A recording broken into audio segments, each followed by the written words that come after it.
પાટણ શહેરના ward number 7માં દુખવાડા Ambedkar પાસે આવેલા અમર પાર્ક સોસાયટી ખાતે છેલ્લા 7 દિવસથી દુર્ગંધયુક્ત પીવાનું પાણી આવતા સ્થાનિક લોકોમાં રોગચાળાની ભીતિ સેવાઈ રહી છે.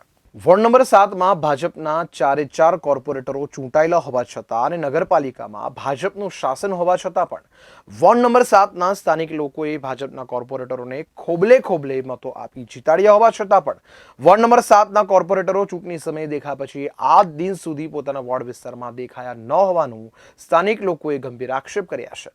મહિલાઓએ વહેલી તકે પાટણ નગરપાલિકા દ્વારા પીવાના પાઇપલાઇન અને ભૂગર્ભ પાઇપલાઇન જોડાઈ ગઈ હોવાથી દુર્ગંધયુક્ત પાણી આવતું હોવાથી યોગ્ય રિપેરિંગ હાથ ધરી સમસ્યાનો કાયમી નિકાલ લાવવા માંગ કરી હતી.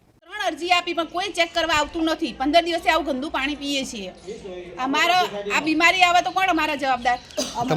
તમારા સ્થાનિક ઉમેદવાર હીરવાણીભાઈ આવે અહીંયા જોવા? હીરવાણી તો ચૂંટીને આવે છે તેમનો જોવા જ આવતો નથી.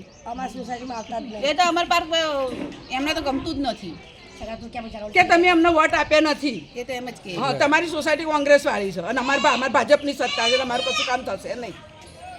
અમારી બધી પ્રોબ્લેમો કોઈ પ્રોબ્લેમ સોલ્વ કરવામાં આવતી જ નથી હીરવાણીયા તરફથી. તો અમર પાર્ક સોસાયટીના અમે રહેવાસી છીએ અને છેલ્લા લગભગ 4-5 દિવસથી અમારી સોસાયટીમાં ખૂબ જ ખરાબ અને ગંધાતું પાણી આવે છે કે જેમાં ગટરની સ્મેલ જેવી દુર્ગંધ મારે છે. તેમ છતાં પણ નગરપાલિકાવાળા કંઈ કરતા નથી. અમારી સોસાયટીના સભ્યોએ જઈને અરજી કરી આવ્યા તેમ છતાં ખરાબ પાણી આવે છે.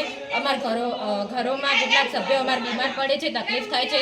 તો નગરપાલિકાને વિનંતી કે તેઓ અમારું પ્રોબ્લેમનું સોલ્યુશન કરે. આ વિસ્તારના કોર્પોરેટર જોવા આવ્યા નથી આવ્યા જોવા. કેટલા દિવસથી આવું પાણી આવે? 6-7 દિવસથી આવે છે. ખરાબ પાણી, એકદમ ગંદાતું પાણી આવે છે. અમારે રસોઈ કરવા પાણીમાં શું છે? કલર એવો હોય છે કે કલર નથી, સ્મેલ દુર્ગંધ મારે છે. એકદમ ખરાબ સ્મેલ આવે છે. ગટરના પાણીની સ્મેલ આવતી હોય એવી. આમ દેખાવમાં ના લાગે કે તમને કે ગંદાતું પાણી છે, પણ તમે સ્મેલ લઈ જુઓ તો ખબર પડે કે એકદમ